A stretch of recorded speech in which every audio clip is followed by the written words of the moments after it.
Now, in today's gospel that we just heard, Jesus said,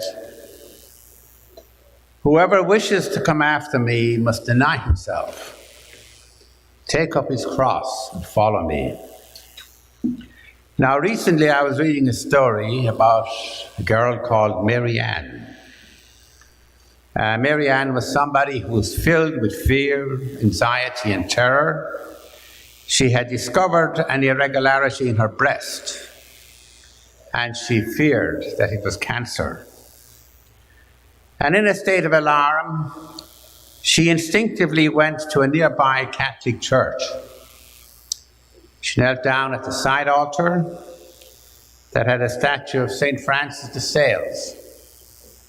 And underneath that statue was a quotation from the saint, Francis de Sales. It read, "The same everlasting Father who cares for you today will take care of you tomorrow and every day. Either he will shield you from suffering, or he will give you unfailing strength to bear it. So be at peace then, and put aside all anxious thoughts and imaginations." Now, reflecting on the prayer she wrote really helped her. She said, "I calmed down and I found peace. I came to understand that God wanted to take over my feelings. I was able to relax, and I was able to release everything into God's hands." Now, the following day, Mary Ann met a gynecologist and underwent a doubled mastectomy and chemotherapy. And she went on to have a very healthy, successful recovery. So human beings are, in fact, very resilient. They can find ways to rise above suffering, and they can also find meaning in suffering. Today's gospel that we just heard does not ask us to just take up our cross and carry it.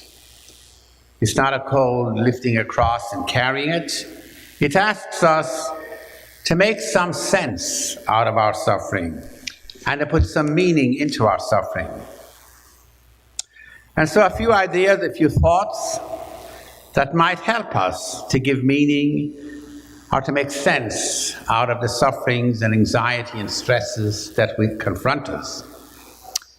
Number one, know one thing: God is not waiting to ambush us. God is not waiting around the corner just to ambush us.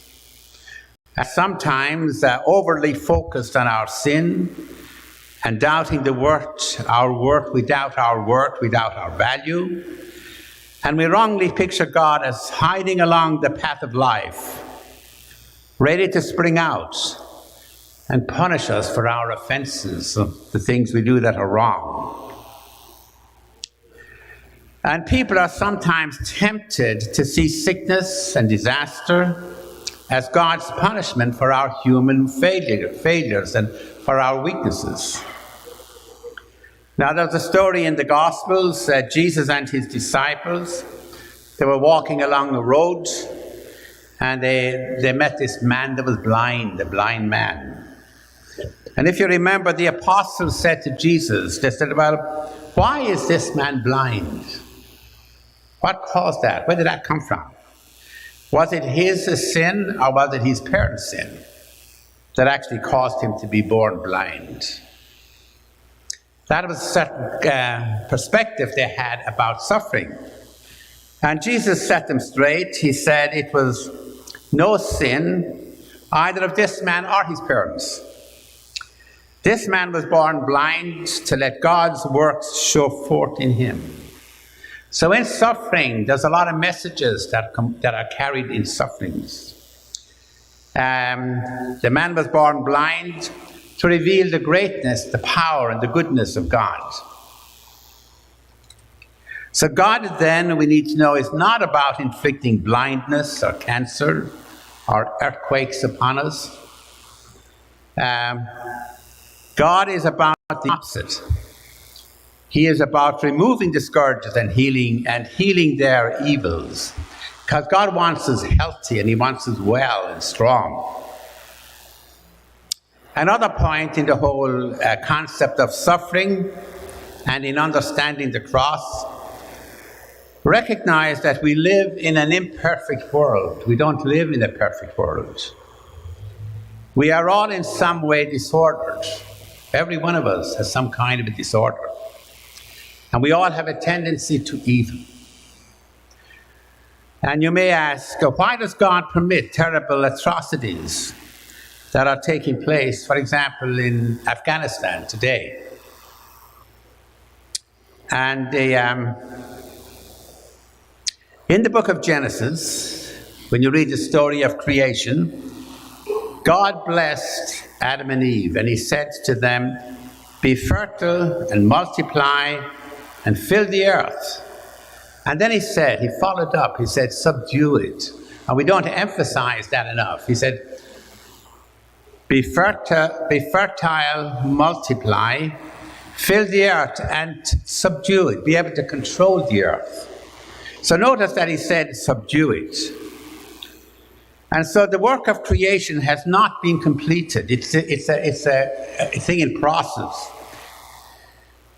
So the world needs to be subdued or brought into a greater sense of order. It is an ongoing process in which we cooperate and we respond to God. So our world will never be perfect.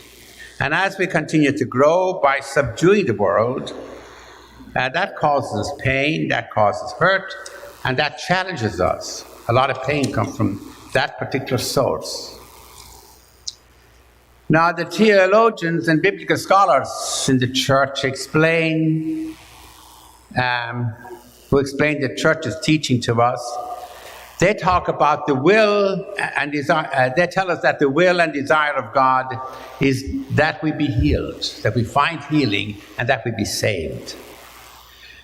Those scholars that study the scriptures, they distinguish between the permissive and the active will of God in human suffering. Now, make that distinction, the permissive and the active will of God in pain and suffering. They say that while God does not actively will us to suffer, He doesn't will us to suffer, He does permit us to suffer. He allows us to suffer, and He does that for a reason. To teach us, to form us, to develop us, to enable us to grow spiritually. God permits suffering. And I think reflecting on the cross today we are reminded that every one of us has a free will. And that means that we make choices. We make our own choices. So don't blame God for your choices. You know, just yesterday we commemorated 9/11, the 20th anniversary of the terrorist attack in the United States. When they flew the planes into the Twin Towers, the World Trade Building. And we know that 3,000 people died and approximately 25,000 were injured. And so, you think about that and you might ask, well, why did not God step in and prevent the terrorists from killing so many innocent people? Well, the answer is pretty simple and straightforward. When human beings make destructive moral choices, when we ourselves make destructive moral choices, we cannot blame God for those choices, or we cannot blame God for their consequences, because they are of our own making. So bad or evil things then do not come from God, but from the choices of human beings that are contrary to the will of God. So know then and believe that a lot of good can come from suffering. In the book of Proverbs, chapter 3, verses 12, we are reminded, a nice proverb there to remind us that good comes from suffering. The Lord reproves the one He loves, and He chastises the son He favors. The Lord reproves the one He loves, and he chastises the son he favors. So good comes from suffering. There was a French saint called Saint John Eudes, who lived in the 1600s. And he reminds us that you can grow and you can advance further in grace in 1 hour during a time of affliction, suffering, than in many days of ease, comfort, and consolation. So when you're called upon to suffer and when things go wrong and when challenges come your way, they are great growing opportunities for you. It says you can gain more in 1 hour than in many days of ease, comfort, where there's no challenge, where you're not challenged. Comfort and consolation. So if then you are depressed, disappointed, unhappy, or angry, or hurting, suffering in that way, take heart. Reflect on the following words from the book of Proverbs. Trust in the Lord with all your heart. On your own intelligence rely not. Trust in the Lord with all your heart. On your own intelligence rely not. So in all your ways be mindful of him, and he will make straight your paths. And probably a good prayer for us to say daily, or often is, Lord, give us the serenity to accept the things that we cannot change. Give us the courage to change the things we can, and give us the wisdom to know the difference.